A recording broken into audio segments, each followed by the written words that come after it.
সকাল থেকেই বাইরে প্রচুর বৃষ্টি হচ্ছে, তো বাড়িতে বসে বসে বোর হচ্ছিলাম, তো ভাবলাম চলো একটুখানি হেয়ার স্টাইল করা যাক। এই ছোট ছোট ক্লিপগুলো আমার খুব ভাল লাগে, খুবই কিউট আর অনেক রকম স্টাইলও করা যায়। তো ওই জন্য চুলটাকে খুব টাইট করে বেঁধে এই ক্লিপগুলো চারিদিক থেকে লাগিয়ে দিয়েছি। এই তো মোটামুটি রেডি হয়েই গেছি আমি। দেখে নিচ্ছিলাম যে কোনো দিকে ভুলভাল লাগছে কিনা। যাই হোক, ঠিকঠাকই লাগছে। এখন বৃষ্টিটা পড়ছে না, ওই জন্য যাব একটু বাজার করতে। আর বাবিও অফিস গেছে, ও অফিস থেকে চলেই আসবে আর আধ ঘন্টার মধ্যে। তো আমি রেডি হয়ে কিছু বাজার টাজার করি, তারপরে ওর সাথে দেখা করব। তারপর যদি আবার কোথাও যেতে ইচ্ছে হয় তাহলে যাব। ছাদে চলে এসেছি দেখতে যে ওয়েদারটা কীরকম, বৃষ্টি ফিষ্টি আছে কি না, কারণ যখন তখন তো বৃষ্টি হচ্ছে, তো বলা যাচ্ছে না। তো যাই হোক, এখন বৃষ্টি হয়নি, চলো তাহলে যাওয়া যাক বাইরে। একদম ফুল রেডি হয়ে গেছি আমি, ব্যাগপত্র সমস্ত কিছু নিয়ে। আর ঘরের ভেতরেই দেখো জামা কাপড় একদম ভর্তি। এখানে তো শোকাতে গেলে জামা কাপড়, বাইরে বৃষ্টি হলে কিছু করার নেই। আমি ভাবছিলাম এত টাইট করে চুলটা বাঁধলে কেমন লাগবে না লাগবে, কিন্তু এখন দেখছি মোটামুটি ভালোই লাগছে। আর একটু হালকা মেকআপও করে নিয়েছি। কি কেমন লাগছে অবশ্যই জানিও। অ্যাকচুয়ালি আজকে তো ফ্রাইডে, উইকেন্ড, তো কোনোরকম কোনো প্ল্যানিং করা হয়নি আজকে, কারণ বাইরে বৃষ্টি হচ্ছে, সেই দুপুর থেকে বৃষ্টি হচ্ছে। তো বাইরে আমরা কোথাও যাব না। আজকে আমরা দুজনেই এক পার্টি করব, চিকেন আর ভাত। আর যদি কিছু ভাজাভুজি খেতে ইচ্ছে হয় তখন বানাবো, কিন্তু এই মুহূর্তে আমাদের বাড়িতে না বাসমতি চাল আছে না চিকেন আছে, এখন দুটোই কিনতে যেতে হবে। তো চলো আমার সাথে, তোমরাও দেখে নিতে পারবে এখানে দোকানে, কোন দোকানে কি কি পাওয়া যায়। বাসমতি চাল ন্যাচারালি ইন্ডিয়ান স্টোরগুলোতে পাওয়া যায়, কিন্তু আমাদের বাড়ি থেকে ইন্ডিয়ান স্টোরটা একটু দূর, তো ওই জন্য আমি প্রেফার করি না কি চালটা অত দূর থেকে নিয়ে আসবো। ওই জন্য এখানেই যে সমস্ত স্টোর আছে, ওর মধ্যে এখানে যে সমস্ত স্টোর আছে, জার্মান স্টোর, ওখানেরই একটা দোকানের চাল আমার ভালো লাগে, ওই জন্য যাচ্ছি। চলো যাওয়া যাক। এই যে চাবি, ব্যাগ আর ছাতা, এই তিনটে মাস্ট জিনিস নিয়ে চললাম বাজার করতে। বাবিও চলে এসছে নিচেতেই, ও আর ভেতরে ঢুকবে না, ওই তো দেখতেই পাচ্ছ অফিস থেকে চলে এসছে, ও যাচ্ছে আমার সাথে বাজার করতে। চলে এসছি লিডেলে, এখান থেকে একটু চিকেন নিয়ে নেব। এই যে এখানে যে চিকেন লেগ পিসটা আছে ওটাই নেব, আসলে গোটা যে চিকেনটা ওটা আজকে মনে হয় নেই, তো ওই জন্য এই লেগ পিসের যে প্যাকেট ওটাই নিচ্ছি। এখানে চিকেনের দাম মোটামুটি ওই 6 ইউরো কেজি, তো এক এক দোকানে এক এক রকম। 6 ইউরো মানে ইন্ডিয়ান মানিতে ওই মোটামুটি 600 টাকা মতন। এই তো দেখতেই পাচ্ছেন সমস্ত বাজার করা হয়ে গেছে, সঙ্গে নিয়েছি একটা আইসক্রিম, কিন্তু আমাদের আইসক্রিমটা এখনই খেতে হবে, তাই লিডেলের ভেতরেই এই যে আইসক্রিমের প্যাকেট খুলে নিয়েছি।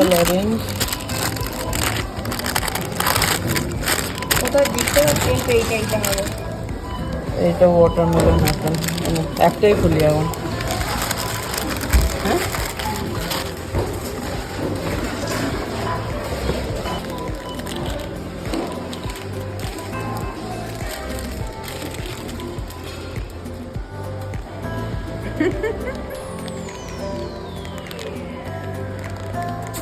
ভালো খেতে, টেস্টি। হ্যাঁ খারাপ না, চলবে। যাই হোক, আইসক্রিম খোলা হয়ে গেছে, ওই ওয়াটারমেলন ফ্লেভারে যেটা ছিল ওটাই খুলেছি।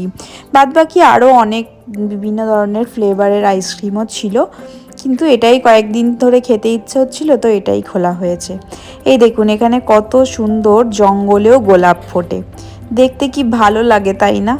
আমার তো বেশ সুন্দর লাগে, চারিদিকটা এখন ফুলে ভরে আছে। কিছুদিন পর অবশ্য সব কাঠিতে পরিণত হবে জানেন। আমি কোনোদিন ভাবতেই পারি না যে এই মরা গাছগুলো আবার জীবন্ত হয়ে উঠবে। আইসক্রিম খেতে খেতে বাড়ির দিকে চলেই এসেছি। এই পাপিটাকে দেখুন কি কিউট, রাস্তায় বেরিয়ে এদের দেখলেই মনটা ভালো হয়ে যায়। আসলে ব্যাগটা প্রচুর ভারী হয়ে গেছিল, প্রচুর জিনিস, ওই জন্য আমি বাড়িতে রাখতে এলাম। বাড়িতে রেখে তারপরে আবার যাব।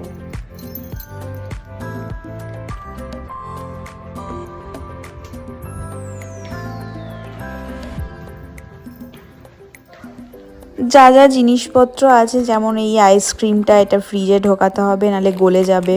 তারপর চিকেন, তারপর এই যা যা সব কিনেছি এইগুলো সব ব্যাগ থেকে আনলোড করে তারপরে যাব। ওদিকে একজন আইসক্রিম খেতে ব্যস্ত, তো বেশি তাড়াহুড়ো করবে না।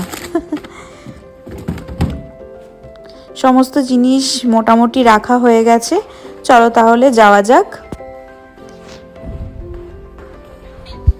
দুপুরে আসলে এত বৃষ্টি হয়েছিল, আমি তো ভাবতেই পারিনি যে এখন এরকম একটা ভালো ওয়েদার হবে। আমি তো ভাবছিলাম বেরোতেই হয়তো পারবো না। যাই হোক, বেরিয়ে চলে এসেছি। এই দেখুন, এই আর একটা দোকান, এটা হচ্ছে নেটো। এই দোকানটাতে অবশ্য আমি খুবই কম টাইম আসি। এখানেও বিভিন্ন ধরনের সবজি থেকে আরম্ভ করে ফল, ফ্রুটস সমস্ত কিছুই পাওয়া যায়। তুলনামূলকভাবে এই দোকানটার জিনিসপত্রের দাম মোটামুটি কম, কিন্তু এটাতে আসা হয় না আমাদের। আমরা ওই লিডল রেওয়ে একদম বাড়ির সামনে আছে, তো ওখান থেকেই সব কিছু নিয়ে নিই। এই যে দেখুন, এই এক পিস চালই পড়েছিল, বাদ বাকি আর পুরো চালের জায়গাটা পুরো ফাঁকা। এখানে হ্যারি পটারের বিভিন্ন ধরনের এই ছোট ছোট মিনিয়েচারগুলো পাওয়া যাচ্ছে, তাই জন্য ভাবলাম একখানা নিয়ে নিই। আর এই দেখুন, একটা ওই গাছ লাগানোর জন্য 3 ফোল্ডেড কন্টেনার নিয়েছি। আসলে কিছুদিন পরেই তো বরফ পড়বে, তো গাছগুলো বাইরে সবসময় রাখা যাবে না, ওই জন্য এটা নিলাম আর কি। এই যে দেখুন, আর একজন কিরকম পাগলামি করছে, আমাকে ভুলভাল বলে রাগাচ্ছিল।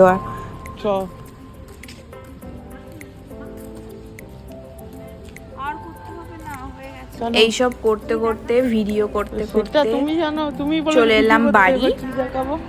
বাড়িতে এসেই তো অনেক কাজ আছে এখন। প্রথমেই ভাতটা চাপাবো, তো ওই জন্য একটুখানি জল দিয়ে চালটাকে ভিজিয়ে রাখি, মোটামুটি 5-10 মিনিট ভিজিয়ে রাখি। দিয়ে যে জলটা হয় ওটা আমি পুরোটাই গাছে দিয়ে দিই। গাছে শুনেছি চাল ডাল ভেজানো জল দিলে ভালো ফুল ফোটে, ওই জন্য আমি এখানে এই গাছে চালের জলটা দিয়ে দিই। আর আদার্স অন্য কোনো তো স্প্রে বা কিছু করা হয় না, তো এই চালের জলেই যেটুকু হয় ওইটুকুই। তো চালটাকে আর একবার ভালো করে ধুয়ে গরম ফুটন্ত জলের মধ্যে চালটা দিয়ে দিয়েছি। আগে থেকে একটু গরম জল করে নিয়ে তারপরে ভাতটা করলে দেখেছি খুব ভালো ঝরঝরে হয়। আর এই দেখুন এখানে কীরকম জোরে বৃষ্টি নেমেছে, মানে এত জোরে বৃষ্টি অনেক দিন পরেই হচ্ছে। সকাল থেকে তো বৃষ্টি হচ্ছিলই, মাঝখানে একটু থেমেছে, এখন আবার বৃষ্টি নেমেছে। কীরকম জোরে বৃষ্টি হচ্ছে দেখুন, আওয়াজ হচ্ছে, বুঝতেই পারবেন।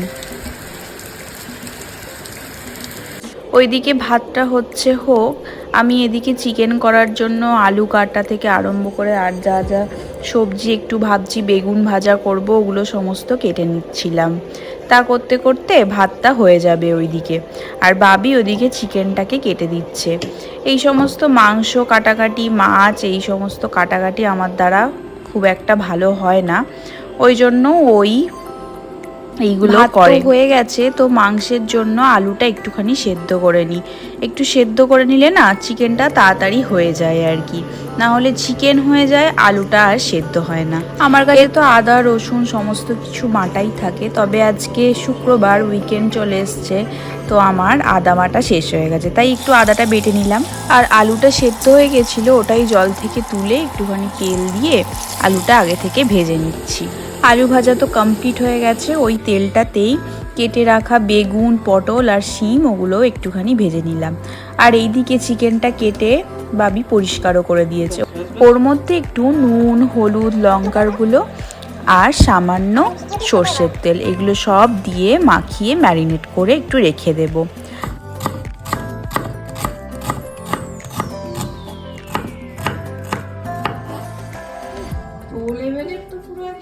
কাটাকাটি চলছে নাকি? এখানে তো একজন পেঁয়াজ কাটতে ব্যস্ত, আর আমার সমস্ত কাজ মোটামুটি হয়ে গেছে। ওই জন্য আমি বাবিকে একটু জ্বালাচ্ছিলাম। আমার তো কাজই এটা, আর তো বাকি কোনো কাজ নেই। ও রান্না করে আর আমি খাই। ভাতটা করে দিয়েছি, চিকেনটা ওই বানাবে। এখানের এই ম্যারিনেট করা চিকেনটা ও আর একবার ভালো করে মাখিয়ে নিচ্ছে আর কি। আর এই যে পুরো রান্নাটা নাকি ঘিতে হবে আজকে, ওই জন্য ঘি দিয়ে দিয়েছে কড়াইয়ে, আর দিতে বলল কিছু গরম মশলা। এটা আমিই দিয়ে দিলাম। তারপরে কেটে রাখা পেঁয়াজগুলো ভাজার জন্য দিয়ে দিতে হবে ওই ঘিয়ের মধ্যে। এর মধ্যে কিন্তু কোনো রকম কোনো সর্ষের তেল বা অন্য কোনো তেলও ইউজ করবে না, শুধু ঘিতেই মাংস রান্না হবে আজকে। যেহেতু ফ্রাইডে আর আমাদের এটা পার্টি চলছে, তো ওই জন্য রান্নাটা তো একটু ভালো মতো করতেই হবে। যদিও আমরা এখানে ভালোভাবেই রান্না বান্না করে খাই রোজই। যাই হোক, চিকেনের জন্য এই পেঁয়াজটা যে ছিল ওটা ভাজা হয়ে গেছে, ওর মধ্যে একটুখানি রসুন বাটা দেওয়া হলো। আদা বাটা কিন্তু এখন দেয়া হবে না। দিয়ে বিভিন্ন এই যে নানান ধরনের মশলা আছে, বাড়ির ঘরোয়া মশলাগুলো, হলুদ গুঁড়ো, জিরে গুঁড়ো, ধনে গুঁড়ো, লঙ্কা গুঁড়ো, চিকেন মশলা, এই সমস্ত কিছু দিয়ে দিতে হবে। তারপরেই এটাকে ভালো করে নেড়ে কষিয়ে নিতে হবে। তারপরে আবার কিন্তু দেখেও নিতে হবে ভালো গন্ধ বেরোচ্ছে কিনা। দেখলেন তো? তারপরেই চিকেনটা দিয়ে একটুখানি দইটাকে ফাটিয়ে ওর মধ্যে দিয়ে দিতে হবে। মাংসটা হোক ততক্ষণ এই যে এখানে আমরা ভাইকে একটু ফোন করে নিচ্ছিলাম। ভাই তো রোজ রাতেই ফোন করে। এখন মোটামুটি এখানে ওই 10টা 10:30 মতন বাজছে, তো ইন্ডিয়াতে মোটামুটি 1টা বেজে গেছে। তো রোজই আমাকে এই টাইমে ফোন করে আর জিজ্ঞাসা করে কি করছিস না করছিস। ওই গল্প করতে করতে এখানে চিকেনটাও হয়ে গেছিল কষানো। তারপরে কুচিয়ে রাখা টমেটোটা ও দিয়ে দিল। তারপরেই আর কি ভালো করে এটাকে আবার কষিয়ে নেবে। তারপর ঢাকা দিয়ে 5 মিনিট মতো রান্না হলে তারপরে আদা বাটাটা দেবে। একদম শেষে আদা বাটা। এরকম চিকেন তো আমি কোনোদিন বানাইনি বাবা, কিন্তু ও এইভাবেই বানায় আর ভালোও হয় খেতে। আদা বাটাটা দেওয়ার পর আরও 5 মিনিট মতন ভালো করে ঢাকা দিয়ে রান্না করা হয়েছিল। আর তারপরে এই যে ভেজে রাখা আলুগুলো সমস্ত দিয়ে দিল। এগুলো দেওয়ার পর একটুখানি আমাকে আবার চিকেন কষা তুলেও দিচ্ছিল যে কেমন খেতে হয়েছে, খেয়ে দেখো। আর তারপরে ওই 1 কাপ মতন জল দিয়ে দিয়েছে। খুব বেশি জল দেবে না, তো ওই জন্য। চলুন তাহলে চিকেন কষাটা খেতে খেতে আজকের ভিডিওটা শেষ করলাম। আর এদিকেও চিকেনটা মোটামুটি হয়েই গেছে। লাস্টে একটু ধনেপাতা দিয়ে নামিয়ে নিয়েছিলাম। আপনারা সবাই ভালো থাকবেন, সুস্থ থাকবেন। আর ভিডিওটা কীরকম লাগলো অবশ্যই কমেন্টে জানাবেন। আবার দেখা হবে নেক্সট কোনো একটা ভিডিওয়। আজকের মতন বাই।